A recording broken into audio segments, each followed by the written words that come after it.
జై సోమనాథ్ 97 క్రితం తర్వాయి భాగం. సామంతుడు నెత్తిని చేతులు పెట్టుకొని ఏడవటానికి కూడా శక్తి లేక అలా కూర్చున్నాడు. అతని జీవితంలో కనుచూపు మేర వరకు నిరామయమైన అవసాన దశలో పలకరించే దిక్కులేని ఎడారే కనిపిస్తోంది. అతడు కేవలం ఒంటరిగా కుటుంబం, ఇల్లు, అదృష్టం, ఆశయకాంక్షలు లేకుండా బ్రతికుండి కూడా చచ్చినట్లు పడి ఉన్నాడు. అతను మహా వికృతంగా నవ్వాడు. చివరకు పరమేశ్వరుడు తనకై ఏమీ మిగల్చలేదు కదా. చౌహాన్ ప్రభు, మహారాజులు పిలుస్తున్నారు, వేంచేయండి అని పిలిచాడు పైనుంచే వీరాచావడ. సామంతుడు ప్రాణం బిగబట్టుకుని లేచి నిల్చున్నాడు. చేతితో నుదురు తుడుచుకొని పైకి వెళ్ళాడు. భీమదేవుడు ఎదురుగా 2 చేతులు చాచి నిల్చున్నాడు. సామంత సోదరా, ఎక్కడి నుంచి వీరా? సామంతుడు భీమదేవుని ఆలింగనంలో సీత శవంలా నిల్చున్నాడు. ఎవరు? చౌహాన్ వీరుడా? లోపల నుండి వినిపించింది. తర్వాత చోళ లోపలికి వచ్చి ప్రేమతో సోదరుణ్ణి చూచి సోదరి దిష్టి తీసినట్లే మెటికిలి విరిచింది. అతడు గజగజ వణుకుతూ చోళా స్పర్శను సహిస్తున్నాడు. ఒకసారి కన్నెత్తి వీరశ్రేష్ఠుడైన భీమదేవుణ్ణి చూచాడు. మహారాణి కాదగిన చోళామూర్తిని చూచాడు. వారిద్దరి కనుకొరుకుల్లో ఒరిగి పెలుగుతున్న పరస్పర అనురాగాన్ని గ్రహించాడు. వస్తున్న ఎక్కిళ్లను ఆపుకొని తల వంచి 2 చేతులు నుదుట చేర్చి నమస్కరించాడు. చోళ మహారాజా, మీ కలయిక ఆనందదాయకం. అప్పుడప్పుడు అతడు చైతన్యావస్థలోనూ అర్ధ చేతనావస్థలోనూ ఊహా తరంగాలలో తేలుతూ గోగోరాణా మనవడు రాజవైభవాన్ని చేపట్టడానికి యోగ్యుడైనాడని, చోళ అతని అర్ధాంగి అయి రాజ్యాన్ని మరింత తేజరలు చేస్తుందని కలలు కనేవాడు.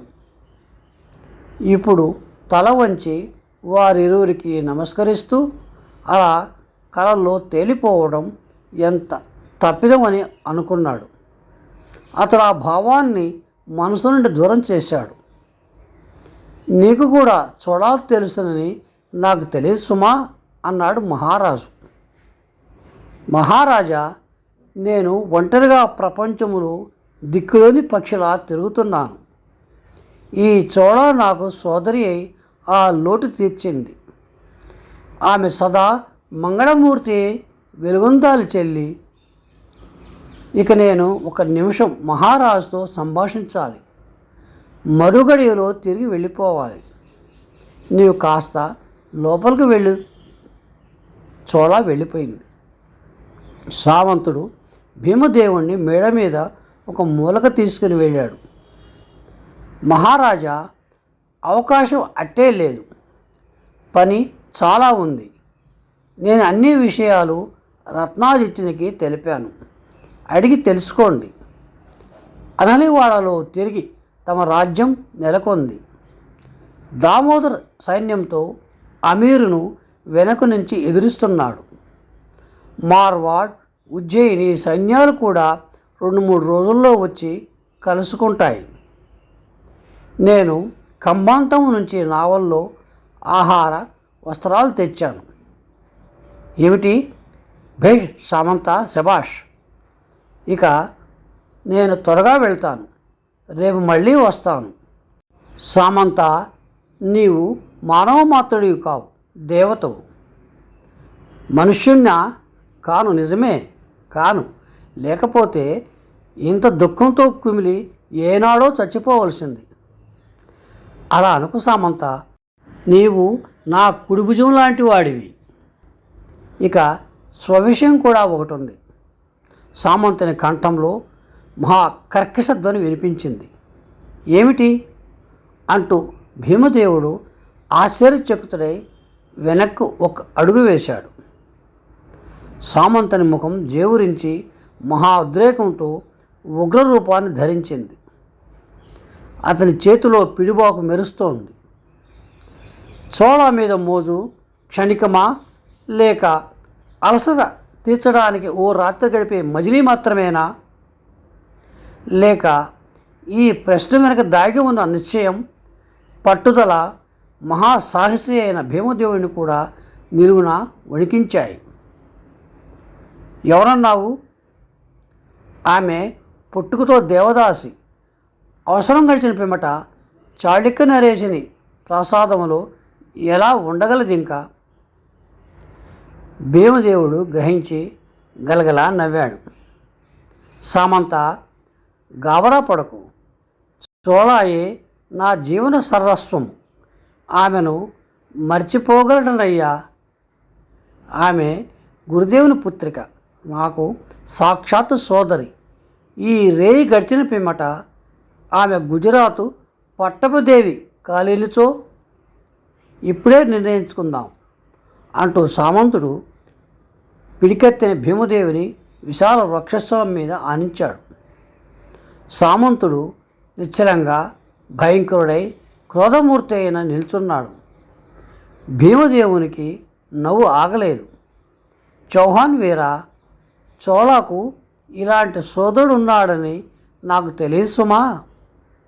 భయపడకు. ఆమెను చూచినప్పుడే నా అర్ధాంగిగా స్వీకరించాను. గౌరవింపదగిన స్త్రీ, పత్నిగా కూడా సన్మానింపబడుతుంది. సామంతుడు పిడిబాకును వరలో పొదలుపరిచి, క్షమించండి మహారాజా, క్షమించండి. అనవసరంగా మిమ్మల్ని అనుమానించాను అన్నాడు. అలా అనకు సామంత. నా భార్యకు సోదరుడు అయినావు. యుద్ధం పూర్తయ్యాక నీవే కన్యాదానం చేయాలి. సామంతుని ముఖంలో తిరిగి గంభీరత కనిపించింది. మహారాజా, నేడు ఆమె మీకు భార్య, రేపు ఏమి కానున్నదో? భీమదేవునిలో కూడా ఆలోచన రేకెత్తింది. నీ మాట నిజం. వెళ్ళి రత్నాదిత్య, విమల, దద్దాచాళుక్య ప్రభువులను, గురుదేవులను దగ్గర తీసుకునిరా. వెళ్ళు. అనిర్ధారిత ముహూర్తాన్ని మించిన మంచి ముహూర్తం మరొకటి లేదు. చోళ, రా, గురుదేవుల దగ్గరికి వెళ్దాం. గురుదేవుల సాన్నిధ్యంలో మనం వివాహం జరుపుకుందాం. వెంటనే భీమదేవుని వివాహం జరిగింది. గురుదేవుల ఆశీస్సులు ఇచ్చారు. గంగ హర్షాతిరేకంతో ఉన్మాది అయింది. సామంతుడు లేచాడు. గురుదేవా, భీమదేవా, తెల్లవారు వస్తున్నది. ఇక నేను వెళ్తాను. చోళ భీమదేవులిద్దరూ అతన్ని గురుదేవుని నివాస ప్రాంగణం వరకు సాగనంపారు. అన్న చోళాఖండంలోంచి ఆశ్రువులు ధారలై పారాయి. అన్న, త్వరగా వస్తావు కదూ? బ్రతికి ఉంటే రాఖీ కట్టించుకోవడానికి వస్తానమ్మా. తప్పకుండా వస్తా అంటూ కన్నీటిని తుడుచుకుంటూ దుఃఖాన్ని ఆపుకొని, జ్ఞాపకం ఉంచుకుంటావా చెల్లి అని వెక్కుతూ తల ఉంచుకొని ద్వారకా ద్వారం వైపు వెనుక చూడకుండా పరిగెత్తాడు సామంతుడు. సశేషం.